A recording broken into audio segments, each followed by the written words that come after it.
Welcome to Land Academy. I'm Jack Butala. I'm Jill DeWit.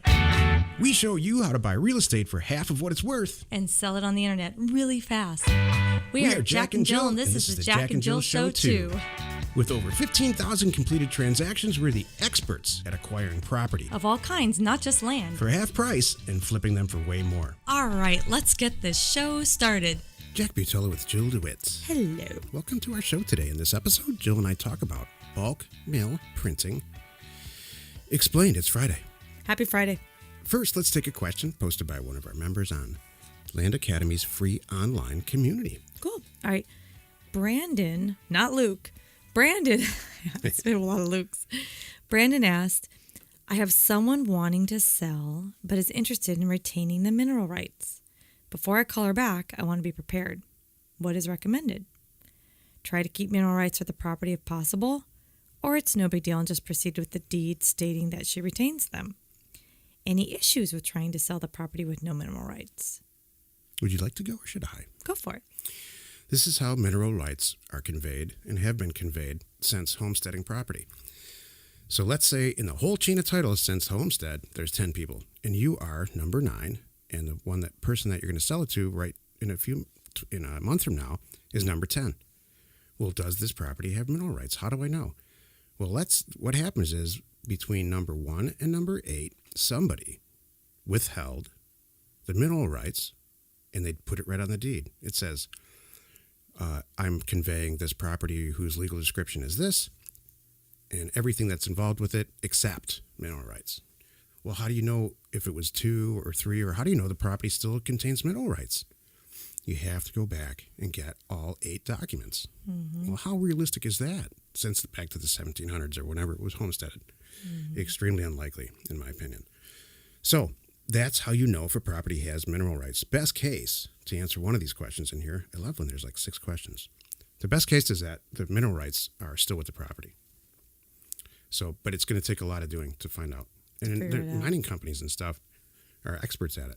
You know, it's funny, a lot of the deeds nowadays, too, the mineral rights, once they get taken out, and someone's keeping the mineral rights, most of the deeds, they stop putting that phrase in there because it's just the property legal description. Mineral rights are not even discussed in the legal description.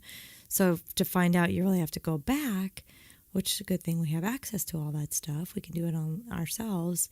You have to go back and look at the deeds and see who got them and when. So if you want to make it easy on yourself, Brandon, this is one of the things that we do. We pretty much tell our folks, unless otherwise stated, please assume our properties do not have mineral rights, because most of the time they do not. For the scope of what's going on here, Jill, that's the easiest, that's outstanding. Mm-hmm. That just assume that it doesn't have it. If you want to get in the mineral right business, and some people have and done that and do that after they get involved with us, there's a lot of different ways to do that, but assume that it doesn't have it. Right. And do we have any properties selling the property with mineral rights? Not at all. That's what we do. I'm buying property very undervalued to sell to somebody else because they want to vacation there. They want to put a cabin there. They want to fish on the lake and put their own tent or in their own RV or whatever it is on their own property. That's what they're interested for. The people coming to us to buy our properties are not doing it because they want to go mining, kind of thing. That's what the miners know where to look, and they know the areas, and they know who to reach out to. So exactly. So one of the things that happens, and I think I'm going to read between the lines here slightly. We are not here to maximize value in transactions. What? I thought you guys are real estate investors. I thought you want to make a lot of money. No. We do want to make a lot of money. We are real estate investors, but our business model is rooted in this concept. We don't maximize value. We maximize transactions. Mm-hmm. So if you buy a property for $1,000 and sell it for $3,000, forget about the mineral rights. Mm-hmm. Move on to the next 50 properties that you haven't opened the offers yet because they came back in the mail. Mm-hmm. And you can just say, hey, Brandon, to copy us, go on our thing, just assume there's no mineral rights. And if somebody buys a property from you and later on discovers they do have mineral rights, it's a bonus for them. Yay, congratulations. Have fun with that if you end up doing anything with it. Do you, like, Jack, in all these transactions, you ever known anyone that actually said, oh, by the way, thanks a lot. I picked up a property from you 10 years ago and we struck gold? I was just going to tell that story. I was exactly going to tell that exact story. Did it ever come up? Yes. Oh, for real? Yeah, somebody called me like that. They said, yeah, hey, thanks for the property I bought. I pulled one over on you. It had mineral rights. I knew it when I bought it. I only bought it for $8,000, or I don't remember the numbers. This is a long time ago. So what? I'm mining silver on it right now as a property in northern Arizona. I said, congratulations, man. You paid 10 times what I paid. Yeah. So and I guess we both win. Exactly. Love it. No, there's an airport situation like that too. I mean, Jill and I sold a property to somebody, and that same situation. It was a 40-acre property. I think we paid $8 for it. I told him for 20, 22, some number like that. And he put an airport on it and sold it for $1.2 million. He sold it for like $1.2 million to the person who was going to put an airport on it, and they did. Right.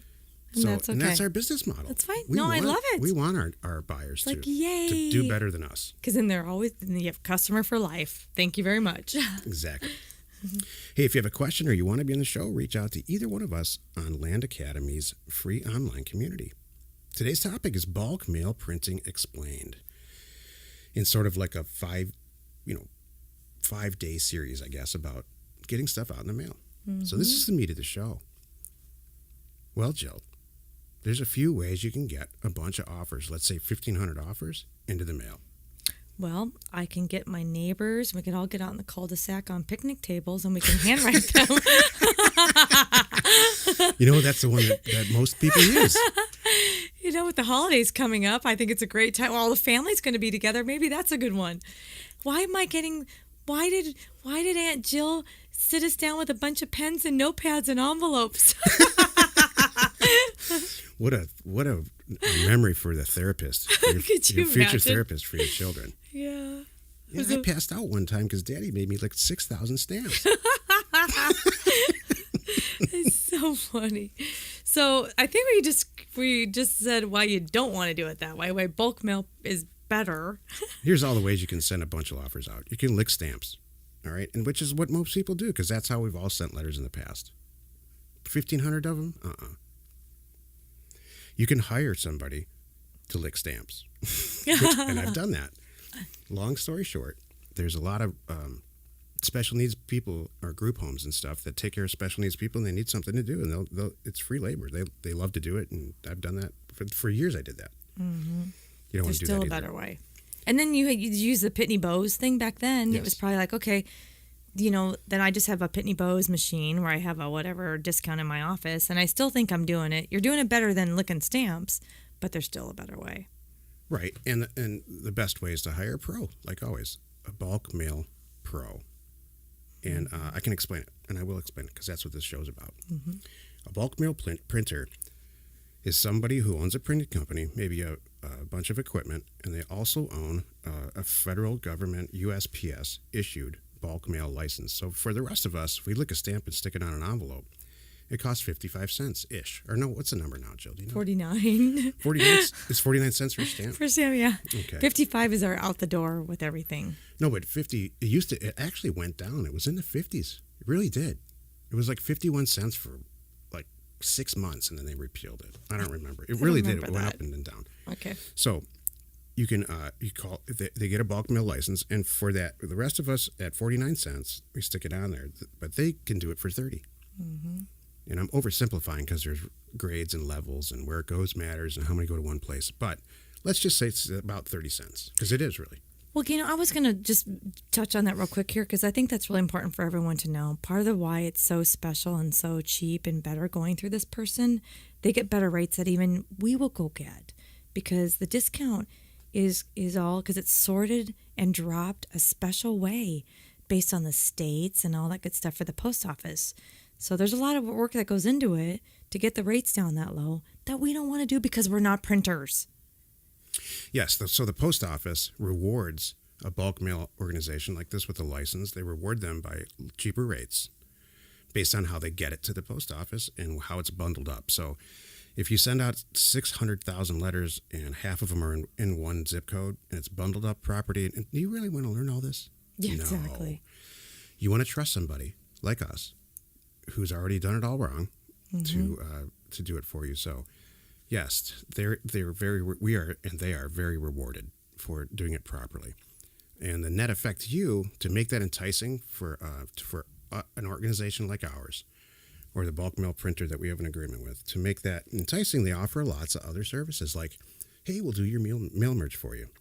Or just submit it into this format and we can take care of the rest. So that's a huge, huge issue. We're going to throw in the paper for free.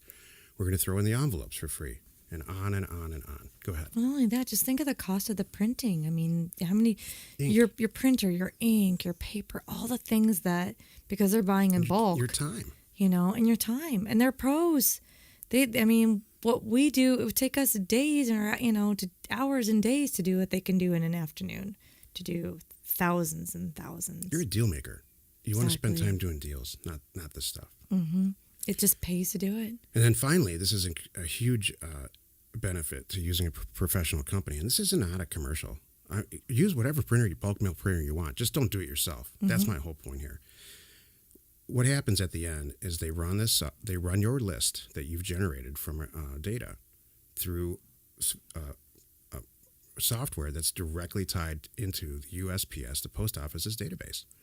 And if there's a mismatch, you don't spend that the number that's cents. Yeah. If it's going to get, there's no such thing as undelivered mail any longer. Return to sender.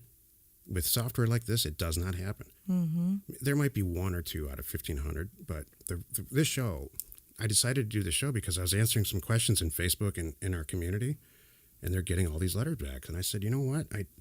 I know, I'm sure that you're not a member and using our stuff because you should never be getting any so what you're saving so much money. I can't express this enough. You're saving so much money and time and efficiency by using a professional company. It's cheaper. Jack, you just touched on it. That's the whole point. The people that you and I are talking to, really, you're more on this conversation, that are getting things returned and they're not valid and I was way off on this and all stuff.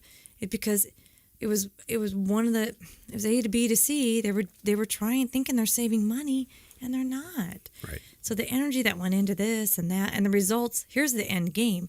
Even if you don't look at it like I'm getting it returned, at least I know, but the results are I'm only buying a much lower percent, or I'm getting a much lower percent of good properties to choose from. I mean, that's the reality. I'm not messing around here. I'm here to make some money. This is not a hobby, Yeah. I'm not here just to have fun. I am having fun, but you know what I mean? I'm here to really make some money. I'm not just because I'm bored. I feel like writing 1,000 letters today. No. So, you must be really good. Really? Exactly.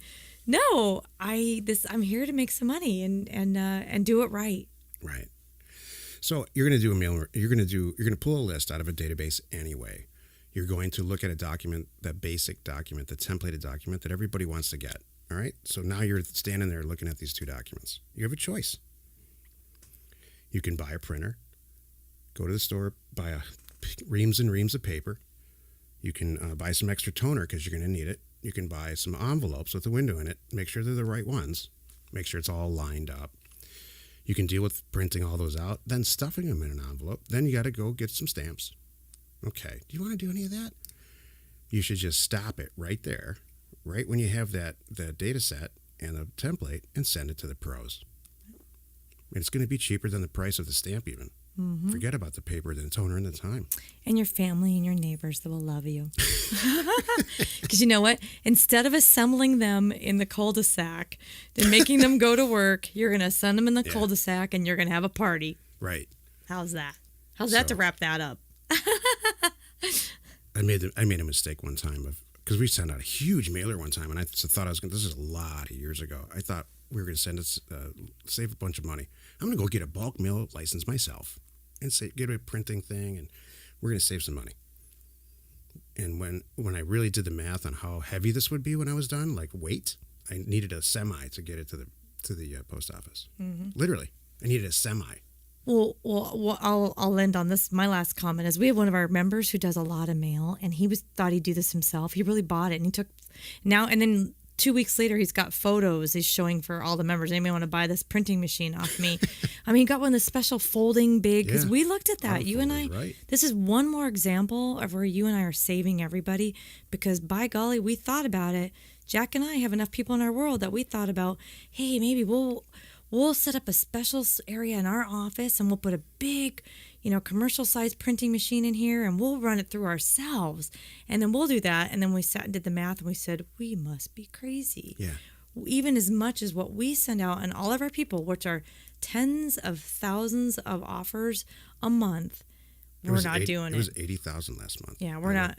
There you go. 80,000 offers in our group went out last Exactly. month. All over the country. Exactly. And we're like, we're not doing that.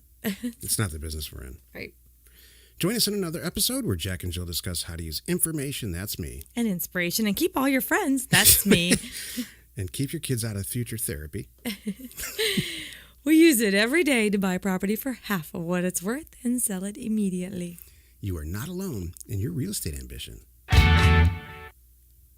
You're hilarious. Thank you. I was thinking about this morning. I was sitting there where you put us at breakfast, looking out the window at the people driving by. And even though it's Friday, you could just see this look on their faces as they're commuting to work. I mean, it was like 7:30, 8 in the morning. Here we are sitting in a cute little diner. I felt guilty a little bit. Honestly. Oh, I don't. Well, you come a long way, baby. I do. I do. I'm over it now. I kind of did in the beginning. Now I'm like, whatever. Really? Yeah. Oh, yeah. You know why, Jack? Because you and I work really hard. I know. And I know, I feel like I'm spoiled, I'm never sad or angry at work, though. I'll work. Are you sad or angry? Oh, gosh, no. I can see the sad and anger. I get sad and angry at things going on in work, but not about our work. I just saw these people driving, and it's like they look sad. Oh, yeah. I look frustrated and tired and just worn out. And it was cute because we made a comment and you were saying, and what was funny is I thought, oh, yeah, I wonder if we're going to see our neighbor drive by. And then you politely said, oh, I hope we don't see our neighbor drive by because I don't want her to feel bad. She might not, And she won't look at us and hear having breakfast and talking. and say, oh, how great. Yeah. She might ride by and flip us off. Yeah, exactly. It's like I would duck down for that. Exactly. Oh, no, there she is, Duck. Love it. Information and inspiration to buy undervalued property. We are Jack and Jill, and this was the Cash Flow from Land Show. We are the experts at acquiring property Of all kinds, not just land. for half price just so we can flip it for way more. And really fast. Thanks for listening. You are not alone in your real estate ambition.